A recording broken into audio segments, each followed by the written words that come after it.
Welcome back to It Was Never a Face Cards, your one-stop shop for daily Pokemon card updates. And in today's video, we are taking a look at the hottest cards of the week.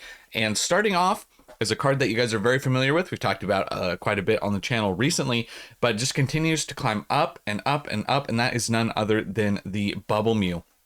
Now, the Bubble Mew just recently hit a crazy price point of $500 for a raw near mint copy, which is absolutely insane. I mean, check out this 1 month chart. It's looking crazy. This card is up 53% just in the past month alone. In the past month, July 16th, this was a $323 card, and now we're seeing it at $500. So absolutely insane on the Bubble Mew. And it looks like it's just going to continue to go up from there. There's only a few listings at around $500 on TCG Player currently. You got one right here, a little bit under 500. And then after that, you have a PSA 8, but then 500, 526, and then we're getting up into the $600 range for the Bubble Mew. Only 23 copies currently listed, which is absolutely wild. If we zoom out to the 1 year, 421% gains. A year ago, this was a sub $100 card.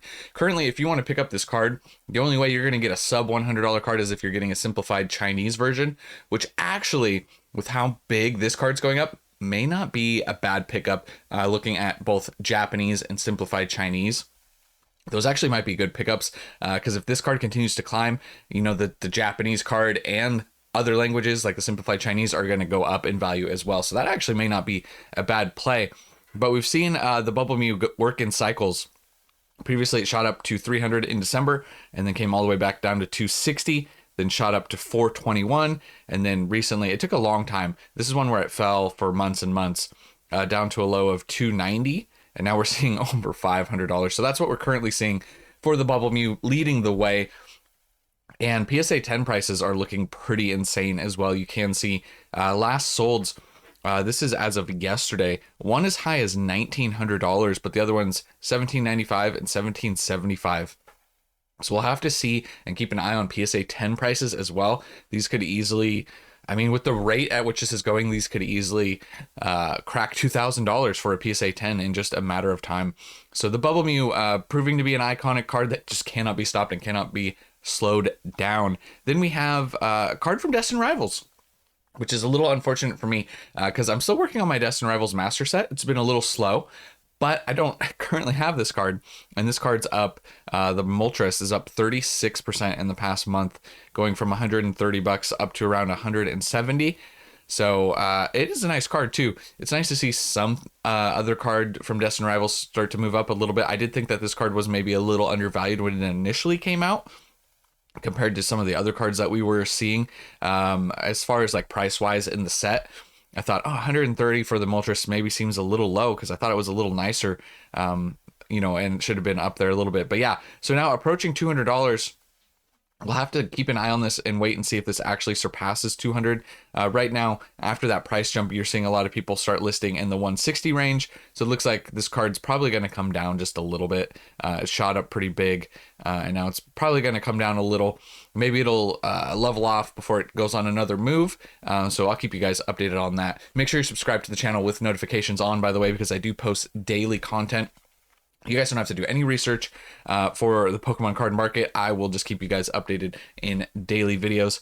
And then we have, next up is the Moltres, Zapdos, and Articuno from Hidden Fates. Now, this is just the full art version.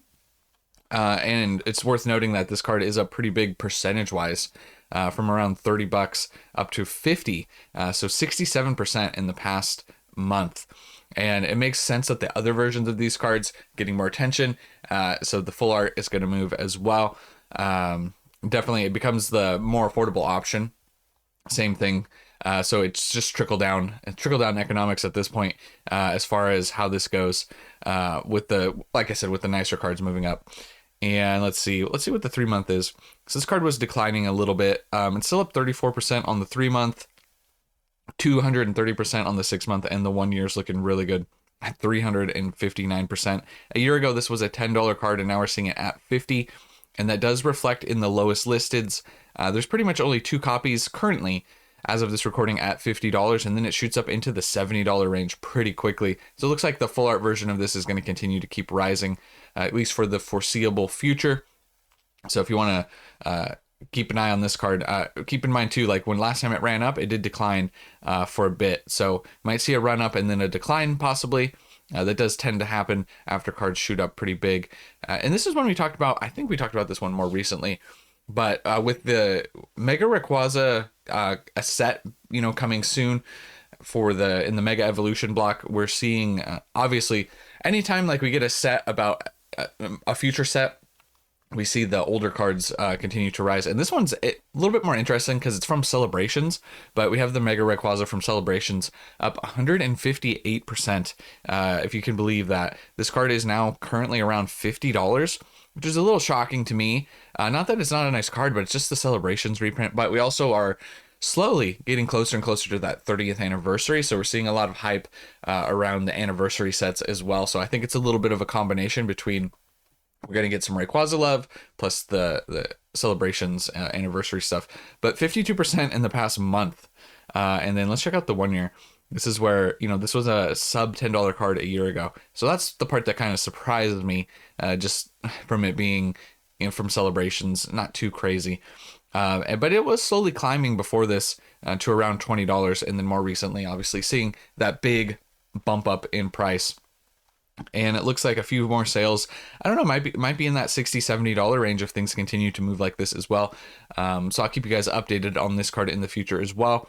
Then from the Radiant collection here from Generations, we have the Mega Gardevoir EX. Like I said, Mega's moving up pretty big right now just because there's a lot of attention with the new Mega Evolution set. Obviously, Gardevoir being featured, getting some really nice cards, by the way. That SIR and the gold card look really nice coming from Gardevoir. So it makes sense that we would see these cards start to move up as well.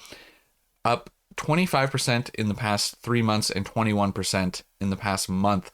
Looks like this card is approaching the $100 mark. And you can see it did surpass 100 before a year ago. $20 card shot up around April to 116, cooled off to around 74, 75, and now we're seeing another uptick. Current market price around $96, and lowest listeds, yep, it's a $100 plus card. A few more sales, and we're going to see 125 and 130. If that happens, we'll be at an all-time high on this card, eclipsing this previous high that we saw. So I wouldn't be surprised if that happens. Only 20 copies currently available. Probably going to continue to move up. And then we have the Sylveon from Generations Radiant Collection as well. One of the most adorable cards with the Eevee biting the tail here as they're playing. Super adorable. We saw this card shoot up before, I think around Prismatic time. It was getting a lot of attention as well. But this card's up 20% in the past month, shooting up to around 140, 150. Most recent sale, 150. And looks like it's still at kind of around that $140 range, a few sales there, and then it'll maybe continue to move up.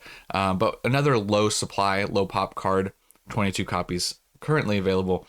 And we'll zoom out on the 1 year so you guys can see up 304% in the past year. You can see, when did it start moving? It did start moving before Prismatic came out, but once Prismatic came out, it did shoot up. That's after it started to run up all the way up to 120. Then it cooled off to around 103, and now we're seeing more all-time highs for the Sylveon number RC32. Now we're going to take a look at some Japanese cards here as well to end off the video, and we got to talk about everyone's favorite Toad. Now this card's been kind of controversial. In English, moved up pretty big, very expensive. It was moving in Japanese before is when I started to notice that the Japanese card was moving, and then the English moved. But the Japanese continuing to still be up pretty big, considering when this came out, it was like a $13, $14 card. And this is when I remember it shot up to like 25, 26 here, but it did hit as high as 57, like $60. It's come down a little more recently. But this is just another example of when the English card's expensive, the Japanese card, people are going to go for that other version. They want that art. They just don't want to pay the English premium. So that's kind of what's happening here. And it happens with other languages as well. But currently, right around the $50 range. And then a few more sales and move up a little bit more to 60. So we could see the Japanese Seismitoad continue to run. Once again, these low pop cards that there's not that many available. It's going to probably move after a few sales. So most likely going to see this continue to move up with only 19 copies currently listed from Black Bolt here. So the Seismitoad, whether you like this card or not, it has the controversial. People were buying it because they thought it was going to get banned because of the art right here with the with the 666 and the art. I don't really think that that's gonna play any sort of factor. I think it's just a weird hype thing. But I do like Shinji Kanda as an artist. I do like his art style.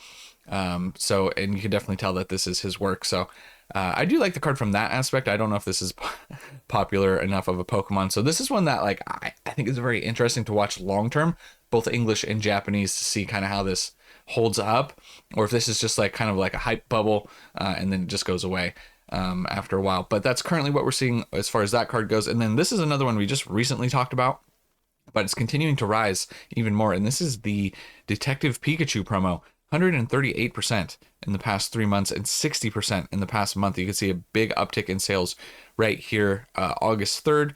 And it's kind of stagnated around this price, but it's starting to move up right now. Most recent sale around 190. Now there is one currently listed right here at 160, a seller with 0% feedback. So that's a little iffy. But then 180, 200, 250. And there's only 20 copies currently available on TCG Player, so most likely going to see this one continue to rise as well for the Detective Pikachu. Once it's a nice card. It is a nice promo, and let's see what it is on the year. 450% currently on the year. Just seeing improved all-time highs. This came out the gate at around $30, and now we're seeing obviously where we're at now. So big gains in a short period of time. I mean, when did this come out? This was October. So definitely well less than a year. And we're seeing 450% out the gate. Really great Japanese exclusive promo. And then let's talk about some other newer stuff like this. White Flare. I didn't think we'd be talking about a Frillish illustration rare, or art rare rather. But this one's up kind of big from White Flare. 125%, not the biggest in dollar increase, but in percentage wise, it's pretty big considering it went from a $2 card up to currently around 10. So that's kind of interesting. And then there are a few listings higher than that. So Frillish on the way up as well. That one kind of surprised me from White Flare. Didn't have that one on my bingo card to move up 125%, if I'm being completely honest. But then we have lastly, to end it off, two more cards that is nice to see up, that I do think are nice cards that make more sense to me, and they're not up as much. But the Zorua is up 42%, going from around a $10 card up to around 15 currently. And this is a nice looking card. I get like Lion King, like Simba vibes, walking over the thing with the moon and everything. So I could picture him singing a little song. That's what I get from that card. And then the Zoroark here makes sense as well. This is kind of your cooler pose, but up 50%. And it's just a nice looking card. Nice looking card, cool Pokemon. Like I said, makes sense to see this one up 50%. But they just can't match what the Frillish is doing. Nothing against Frillish, but just the fact that, between these cards, Frillish at 10, or I don't know, I'd rather pay more and have one of these. Personally, I think they're a little cooler Pokemon overall. But Frillish doing big things as well. So that's currently what we're seeing as far as both English and Japanese when it comes to the market. So a little bit of an update for you guys. The Bubble Mew, it's the big shocker for me. Once again, just that it happened so quickly, it seems like, too. Like, things happen, like, it seems like in an instant. I know it's not in an instant, but it's very fast. We're currently in an era where when these price movements happen, like, we've never seen so many price movements happen so quickly. It's just like this rapid thing. It just instantaneously takes off. So the Bubble Mew, for those of you that have your Bubble Mew, congratulations. For those of you that wanted your Bubble Mew and still haven't gotten one, I do apologize. Sorry, it's going to be a little rough for you guys currently. I'm in that boat with my Deaths and Rivals stuff. I still need most of the more expensive cards. We're slowly working on it. We're getting there. That's just the problem right now, is there's just so many good sets and so many good cards that it's hard to, you can't keep up, especially when you're working on a budget. It's hard to keep up with all these releases and all these drops. So I'm with you guys. I'm struggling there trying to keep up. They just keep pushing out like good stuff, and like Mega's right around the corner. Mega Evolution just like kicks off and things just continue to get wild. So yeah, my my wallet's definitely hurting right now when it comes to trying to keep up with Pokemon's release schedule. But anyways, that's all I have for you guys in this one. Thank you so much for watching. Make sure you subscribe to the channel with notifications on. I'll catch you guys in the next one. And remember, it was never a phase.